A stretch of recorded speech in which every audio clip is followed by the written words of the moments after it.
The following episode of The Garden Doctor was originally recorded Wednesday morning and is a paid presentation of Jung's Garden Center. The views and opinions expressed do not necessarily reflect the views and opinions of Good Karma Brands, its management, and its employees.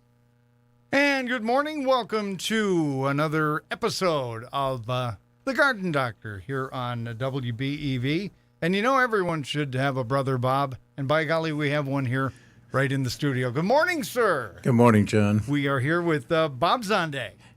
It's a great morning, too, John. You know, it's so funny because I can't see you right now, but just hearing your voice, you and Dick sound very much alike. I suppose you get that a lot. Yeah, I do. It's unfortunate. I know. I feel bad for you. It's too bad that you have to come to that. But. Yeah, Richard has a face for radio, but today he didn't have any voice for radio. Oh, I hope he's okay. I hope he recovers. All right.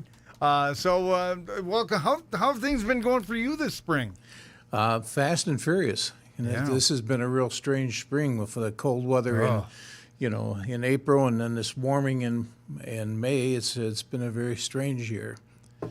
And so everything's been going well with me. A lot of yard work, a lot of things to do. Yeah. How about the store? What's happening at the garden center? Well, of course, this is the busiest time of the year for the garden center, and they got a full complement of potted shrubs and perennials out there now. All the annuals and vegetable plants are out there waiting for you. And I was just passing by the potted roses. They're gorgeous this year. I have to compliment the people there for potting and getting them going. They're in bloom in front of the store. And so it's great to be there. And tell me, you mentioned the people. Who are some of the folks that, we don't mention them much, but they are just as important people there. Can you cite some names and a big shout out to those that work for you, Bob? Well, we have the garden center, local garden center with Leah, who's been on the show She's before. Been on the show, yeah. And she has quite a group of people, many of who I don't know because I'm retired and very seldom let me out of the closet. But there's a lot of people who've been on staff forever and ever. Barry is down in the shrub cellar and very seldom gets any acknowledgement, but he does the sorting and grading of all the shrub material, the bare root shrub material. Really? And what is that, sorting and grading? Well, not all plants are graded equally, and so when we get a shipment in, say, from the rose companies, he takes a look at them and he will grade them out to make sure they're the best roses that can be. And if they don't meet the standard, which a lot of them don't, they get set aside as seconds or get tossed, period. A lot of them left on the cutting room floor. So right. And, of course, a lot of the shrubs we grow ourselves, and those have to be graded. If they don't meet our standards, they don't get put into the shipping, don't get sold. So he does all that work. He also cuts up the rhubarb and the sorts of asparagus and does all sorts of things behind the scene. Very seldom gets any accolades, so shout out to Barry. Shout out to Barry. How about anyone else? Shout out to Dave Wiersma. He's in the back chasing people around, making sure things get sent out. And they're always in the back. There's a lot of supporting. Yeah, well, he's in the back. You have to remember that we have 9 catalogs and the garden center, so there's a lot of people there and a lot of work to be done. So how have you been, John? Well, I can't complain. Things are going well. I'm waiting for my hydrangeas to totally leaf out, and the rose bushes. I got everything off of them now. Gave them a little Miracle Grow. Speaking of time of year, I was mowing one of my son's lawns on Monday. Your son has more than one lawn? My son's got too many lawns. I got you. Oh, okay. And I noticed Creeping Charlie. And Creeping Charlie is blooming right now. So this is the time of the season that we should be chasing after those dandelions, the wood violets, and Creeping Charlie, and especially Creeping Charlie, which is a real pain in the buttocks. So if you're going to be keeping it in check right now is the time to do it. You would want to put down a Weed Beater Ultra, or some herbicide to kill these at this time. You know, the dandelions, of course, it seems to be furious this year, and the wood violets are terrible. So right now is the best time to do it. And one of the things I'd like to say is that most people don't realize to kill these with a fertilizer that has a weed and feed in it, it should be done when the leaves are moist. Okay. Because the herbicide that is going down to kill them should stick to the leaves. And if it doesn't stick to the leaf and falls to the ground, it's ineffective. It's not something that, is a gaseous form that kills them. So if you're putting down weed and feed, put it down on a moist morning, not one that you're going to rain after, because you want it to stay on the leaf as long as possible. But the leaf should be somewhat moist that the herbicide sticks to it. So that was my information that, for the day. Yeah. What are some things we should be doing with the lawn itself at this point in time in preparing for the summer season? Well, you want to put down a good fertilizer that has lasting power. Some of the inexpensive fertilizers give you a lot of nitrogen that releases very quickly. And a good fertilizer will have fertilizer releases at a slower rate, so that it keeps it through the summer. You don't want to be fertilizing your lawns in the summer because it gets hot and the lawns go dormant. Okay. So right now, during the month of May, is a great time to fertilize, but put on a fertilizer has a slow release as well as a fast release mixture into it. And you can take a look at the bag and it will talk about if it has a slow release fertilizer in it. Mm-hmm. Talk about I always forget what Medicare Part A, B, and C, and D is, just like I always forget about what the three numbers mean. I know one is nitrogen, the other helps spur growth. Talk about those 10, 15, 10 numbers. Right. The middle number is nitrogen. Nitrogen, okay. The nitrogen is what stimulates growth, green growth. And so that's basically what a lawn formula would have in it. The last number is potassium, and that gives you strength to the lawn. But the main number is that middle number, which is nitrogen. Okay, the higher the number, what happens? Well, the higher the number, the more nitrogen that's in there. But here again, you have to look at those numbers, make sure that your nitrogen isn't too high a number, and that it has a mixture of the slow release as well as the fast release in it. How do we know that we need to have more nitrogen in the soil? You can take a look at your lawn. If it doesn't look sufficient, you can put it down. Grass needs a lot of nitrogen to grow, and so usually a good feeding in the spring and a good feeding in the fall, and then some winterizer later in the fall is what you need for a lawn. Okay. By the way, 885-4446, 1-920-885-4446 if you have a question for Bob Zondag, the Garden Doctor. And again, a reminder, too, we are not just on WBEV this morning. We are on Daily Dodge TV, so check us out if you have access. We do have a caller checking in, so let's go to the phones. You're on the air with the Garden Doctor. Good morning, guys. Good morning. Question for you is, I just mowed my yard. And last night, just before the rain came in this morning, and I have Creeping Charlie going all over the place. Mm-hmm.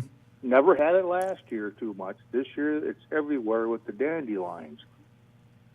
Is it a good time to spray it now after I mowed the yard, or should I wait till they start leafing out again? No. It's a great time to spray for Creeping Charlie. Of course, you want to spray when the spray will stay on it as long as possible.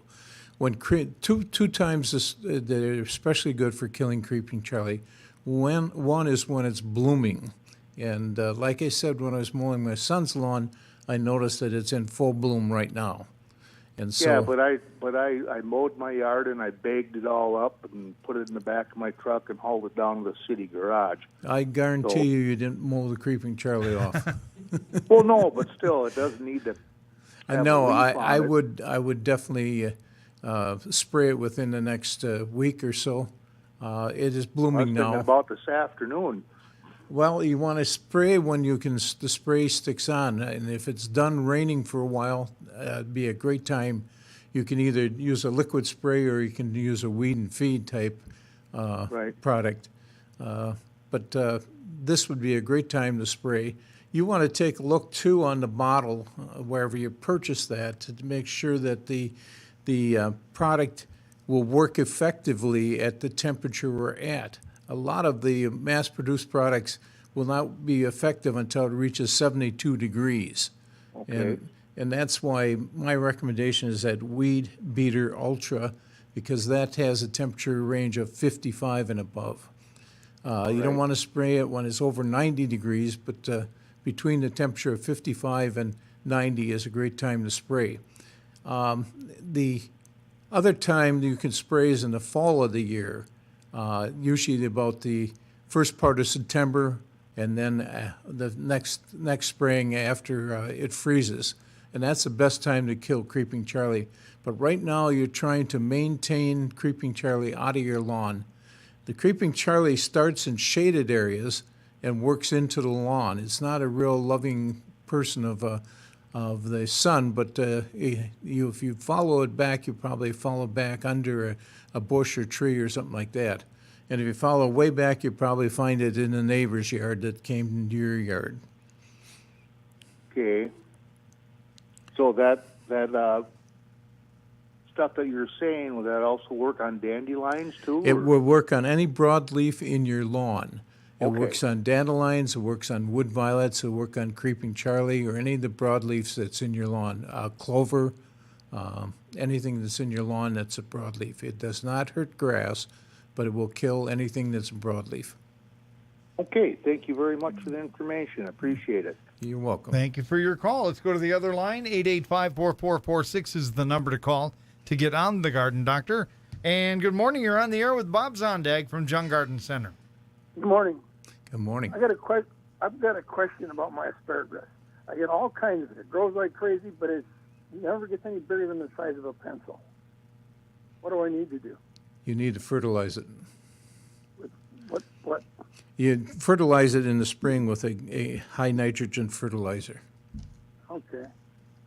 Yeah, because I just got oodles and oodles of it, but it's as small as a lead pencil. My mother always told me don't cut that. So. Don't cut the small asparagus? Yeah. How old a patch is this asparagus? Oh, it's been there a long, long time. Okay. It may be that it needs new asparagus. Asparagus doesn't live forever, and if it's starting to wear out, then I would maybe advise you adding asparagus, fresh asparagus to your patch. Oh, okay. All righty. We'll try those things. Okay. Thank you. Mm-hmm. All right. Thank you for your call. Let's go to the other line. You are on the air with the Garden Doctor. Say, what's a good fertilizer to use on black raspberries? A regular garden fertilizer, 10-10-10, works fine. There isn't any specific type of thing for the black raspberry or for raspberries. And you want to get it down in the spring of the year when you do fertilize them. Okay. Have you had problems with the black raspberries? Well, I just, well, they're older plants, and I'm just not getting much for black raspberries off of them anymore. And how are you pruning them? Well, I'm pruning them down to, maybe 2 feet high. Okay. I don't know the variety of black raspberries you have, but most of the black raspberries bear on second-year cane. And so you should be pruning out the black raspberries that bore fruit for you this year. Yeah, right. And then allow the primocane, the one that was brand new this year, to grow the following year to give you fruit. And so a lot of people are pruning everything down, and they don't leave the primocane to bear fruit the following year. Mm-hmm. And so the fruit should be bearing on the second year cane. Right. And then after it bears fruit on that cane, that should be removed to give space for the new cane to grow. Okay. Anything else? No, that's it. All right. Well, thank you for your call. Appreciate it. 885-4446, 1920-885-4446. Let's go to the other line, and you are on the air with the Garden Doctor. Yes, we have a lot of blossoms on our trees, on our fruit trees, and every time they start blossoming, then we have a lot of problems with the squirrels and the birds, like with our plums and all that stuff. What can we do to keep the squirrels and the birds out of the trees? Smith & Wesson. Pardon? I don't. I was. Yes, what's that? Yeah, that's not working. I don't know what to tell you as far as the squirrels and the birds. The flowers themselves are there to attract insects and bees to pollinate each other, and if you have bees and insects pollinating, the blossoms probably have already attracted them to spread that pollen. As far as the squirrels and the birds, I have no solution for you there. Okay. Because I know they say to net it, and we can't net these trees. And Actually, the netting of the trees normally takes place in the fall of the year or late summer before they fruit, when they fruit, so the birds don't get in there. And we just have more problems with the squirrels coming and taking all the fruit off the trees. Okay, and the trees are too big to net? Yeah. Yeah. Yes, they are. Other than trapping them and eliminating them, I don't know what else you can do for squirrels. Okay. All right. Thank you. Thank you for your call. 885-4446 is the number to call. And right now, both lines are open. You're listening to the Garden Doctor on 1430 WBEV and also Daily Dodge TV. So let's go back to the phones. You're on the air with Bob Zondag. Good morning. Good morning. You're on the air. Hi. I was going to give them some advice on the blackberry. If you have that thorny, like a cap blackberry, I don't trim them at all. You take the dead canes out in the spring that gave you berries the day before or the year before. And if you leave that long cane touch the ground, say you want to have another plant, you could put like a stone over the top of the end of it where you want it, and it'll grow roots, and then next year you got another plant there. And the first number in the, like 10-10-10, the first number is nitrogen, and that's what makes your lawn nice and green and makes a good root system. And that's all I know today. Yeah, most people don't want their blackberries to run or to bramble, and that's why they normally stake them up. You can, both with blackberries and raspberries, root the cane down. When the cane lays down on the ground, it will have a tendency to root, and that rooting is normally called tips. But most people don't want the blackberries to bramble. They like to keep them in a contained area. And so that is true. The second year growth, the primal cane, it comes up the first year and is a primal cane, and then the second year is when the berries normally come on blackberries. You can prune that primal cane back to about 12 to 14 inches, though, and still get berries on it the second year. But you do not want to prune it back to the ground. And you're correct, once it bears fruit, that cane should be pruned out either in the fall of the year or the next spring. That old cane is just going to create more leafing and stuff, but it won't give you fruit. And so you want to prune it out so you have air flowing through those canes. And like you said, if you want to have more canes, you can pin them down and they will root. But most people, the problem is that they don't want them to spread. And you want to keep those canes up and stake them up so that they don't touch the ground. Okay. Yeah, I keep mine in a row, but I leave them, because you get the berries are about waist height, when you get the berries on them. So you don't want to cut them less than waist height. You want to leave, from 2 feet off the ground to probably 4 feet is where your berries are going to come on. That is true. But here again, you do get primocanes from the ground. It isn't necessary to get the tips to get more canes. This is true, yeah. Have a great day. Thank you. Thank you very much Bye. for your call. Does that apply to other ground fruit, Bob? Yeah, your raspberries and your blackberries and your black raspberries, all those can be called a brambler family, and they can all form new plants by their tips touching the ground. But when most people, like I was saying, want to contain their bramblers, and so they will stake them up so the tops of the raspberries don't touch the ground and form those new fruits and start to grow out from where they want them. 885-444-6192, 885-4446. If you want to jump on board the Garden Doctor with Bob Zundag from Jung Garden Center in Randolph. And let's go back to the phones. And you are on the air. You're on the air with Bob Zondag. Hi, yes. So we have bleeding heart plant, which seems to do well in the spring, and then about maybe mid-June, it just kind of dies off. It seems to, but it seems to be coming up every year, and I know there's some special things you need to do to take care of them as far as, like fertilizing that, so maybe they stay green longer and grow better, but they seem to do okay when they come up in the spring. Yeah, bleeding heart is one of those plants that can't take a lot of sun or a lot of heat, and it will die back in the summer. And it will come back usually a little bit in the fall, but it comes back the following spring. They're usually very hardy. I'm talking about the older bleeding hearts. They have some bleeding hearts that are smaller, will last through the year, but they aren't going to be the same size as what the regular bleeding hearts are. But you're correct. The bleeding hearts have a tendency to fade in the summer and then die back on you. And there isn't a lot that you can do about that. Okay, I know there's new water. You can watering them. Watering would be good because that cools the soil. If fertilization is always good, although bleeding hearts are pretty adaptable to most soils.